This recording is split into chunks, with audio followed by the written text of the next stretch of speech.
I just want to add a few brief points to what Danny said, because much of what Danny said, as those of you who know us know, I agree with. One of the points that I'd like to emphasize here today is Danny talked a lot about Jerusalem, and often people will ask me, well, why Jerusalem? There's so many other things going on that should take precedence over Jerusalem. And in some sense, I agree with that, and I'm going to talk a little bit about Gaza next, because that's a really acute problem. But in terms of solving the political problem that is Israel-Palestine, which manifests itself in all of these humanitarian problems on the ground and the violence that we see, Jerusalem is the Alpha and the Omega. This is sort of ground zero of the Israeli-Palestinian conflict. And specifically, within Jerusalem, it's not just sort of, Jerusalem back 40 years ago, the old city was, I think, 6.2 square kilometers, and it's since been expanded to 72 square kilometers. So when we talk about Jerusalem, we're often talking about very different physical spaces. So I want to even narrow that point about Jerusalem as Alpha and Omega down to a very specific area, and that is the old city, which is just 0.9 square kilometers, and the area immediately surrounding it, the so-called Holy Basin, which I think Danny may say something more about in his comments. This is the area that is so evocative to Jews, Christians, and Muslims around the world. This is the area that is really contested, and I don't mean to belabor this point, but if we talk about issues from refugees to Gaza disengagement, there's always some linkage back to this specific piece of real estate. So I wanted to concur and to emphasize that, but I wanted to expand the lens out from there.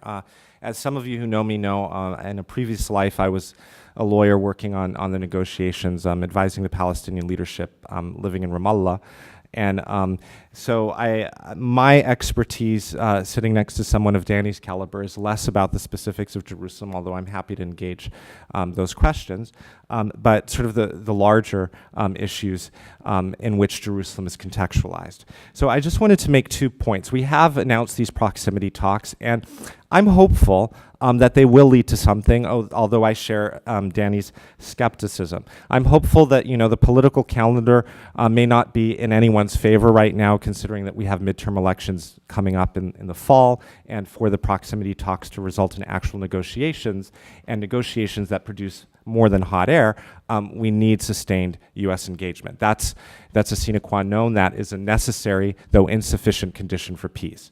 But I'm hopeful that there is some potential down the road, because while the calendar or the facts on the ground are militating against any cognition, as Danny framed the question, there is such knowledge of what a division of Jerusalem would look like in a two-state solution model that has never existed when we've been in serious negotiations before.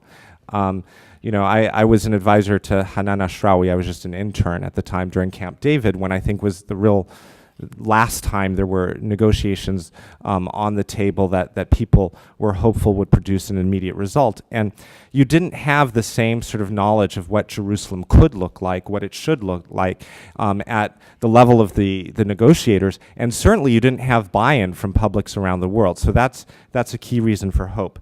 But there are some other facts on the ground besides the settlements that we hear about, and the big fact on the ground is a place called Gaza.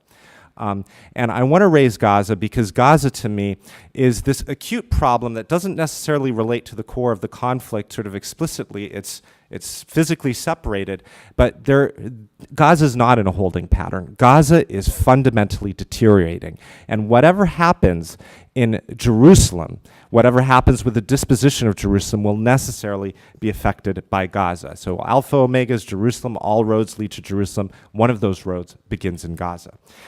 For those of you who were here in February, I threw out some statistics about Gaza. I'm not going to rehash those, other than just to sort of chart the trend. 10 years ago, Gaza, which is historically a bastion of intellectualism throughout Western history, had pretty high literacy rates comparable with those of Western nations. Past 3 years since the closure of Gaza, consistent failure rates of about 40% in Arabic in 6th grade. 10 years from now, in 2020, there'll be nearly 1 million more children in Gaza. So we know exactly where Gaza's heading as it's cut off from the world. Now, I wanted to bring it into different sort of narrative, and that's the narrative related to the proximity talks and to the negotiations. What's important if we're looking forward to any sort of future negotiations model, I think, is to look back on one indisputable fact about Israeli-Palestinian peacemaking, is that every attempt thus far has failed. One of the failures I was involved with was Gaza disengagement. For the record, Gaza disengagement was not billed as a negotiations paradigm. It was billed as a unilateral move on the part of Israel to remove its permanent military presence and settlers from the Gaza Strip. But at a technical matter, there were a variety of negotiations involving the Americans, the quartet, led by James Wolfenson, and Israelis and Palestinians on issues that necessarily affected what a final disposition of the conflict might look like. And I wanted to raise this issue because the situation that we see in Gaza today is a true quagmire. It's a quagmire because there's relative consensus that the closure of Gaza hasn't worked. I mean, even popularly among Israelis, there was a poll, I think, 3 months ago that showed that 78% of Israelis believe that the closure of Gaza made Hamas stronger, not weaker. But nobody's willing to back off that position. Now, what we saw back with disengagement is there were a number of predictions about what the negotiations paradigm would look like, as well as what the Gaza Strip would look like if certain conditions weren't met. Now, those predictions were framed within this idea called the day after Gaza disengagement. What would Gaza look like one day after disengagement? The World Bank, IMF, Foreign Secretary Jack Straw, Secretary of State Condoleezza Rice, George Bush, Tony Blair, all predicted the situation that we see in Gaza today if Gaza were to be cut off from the world. And they all predicted the rise of sort of extremist ideologies within Gaza. And that's exactly what we see now. And I wanted to sort of emphasize that because there's still a presumption going forward with the proximity talks or with any sort of foreseeable negotiations paradigm that for Gaza to be open to the world, there has to be some success on the negotiations front that allows for political resolution to all of these problems.